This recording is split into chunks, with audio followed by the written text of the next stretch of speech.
Newt Gingrich No, Mayor Pete, erasing Thomas Jefferson isn't right thing to do. Editors note the opinions in this article are the author's, as published by our content partner, and do not necessarily represent the views of MSN or Microsoft. Former U.S. Ambassador to the UN, Jean Kirkpatrick. Despite the South Bend industry mayor's effort to seem moderate and appear quiet and non-threatening, he is as radical as everyone else seeking the Buttigieg's anti-Americanism came out when he said on a radio interview that it was the right thing to do to remove former President Thomas Jefferson's name from Indiana's Jefferson-Jackson dinner. The venerable annual event has long been a leading fundraiser for state Democratic Party organizations. It is ironic that's right.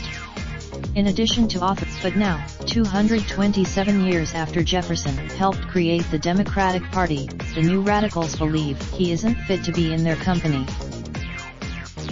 Buttigieg and the hard left wing want to disassociate from the American founder who wrote the most radical statement of human rights in history. Jefferson rejects. Buttigieg is apparently ashamed of the man who wrote, "We hold these truths to be self-evident, that all men are created equal, that they are endowed by their Creator with certain unalienable rights, that among these are life, liberty, and the pursuit of happiness."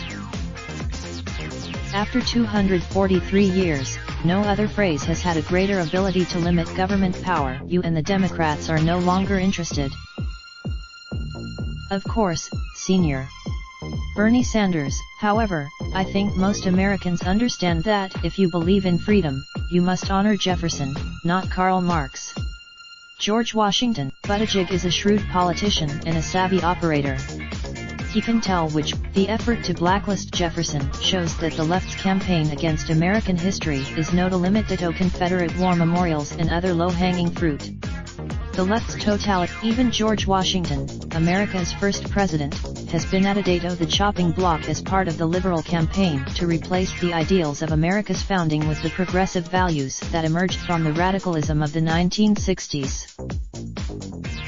The danger represented by this radical campaign, with which Buttigieg so casually aligned himself, can scarcely be exaggerated. The American Republic is the product of a group of visionaries, Jefferson prominent among them, who were willing to challenge the status quo of the 18th century. In the process, the ideals that Jefferson articulated in the Declaration of Independence have guided and inspired this country throughout its history. To this day, it's true that Jefferson was a slave owner, as his detractors are always quick to point out, but it's equally true that Jefferson's vision of a society based on individual liberty and natural rights undergirded a philosophical case for abolishing slavery, which came about less than 40 years after his death. This is a legacy worth honoring, but the Democrats would sooner forget about Jefferson's contributions to our country entirely. Today's Democratic Party, unfortunately, has strayed from Jeffersonian ideals. The party, now, this may not be exactly what Buttigieg had in mind, but when he embraced the calls to whitewash Jefferson's name from the Democratic Party's preeminent fundraising event, he aligned himself with the extremists who believe in the antithesis of America's founding principles. By merely giving credence to such ideas, liberals such as Buttigieg are contributing to the unraveling of America's sense of itself. They threaten to Today's Democrats notoriously want nothing to do with the deplorables who won't go along with their march toward radicalism. That apparently includes raindrop, drop top smoking, no cooking the hot bar.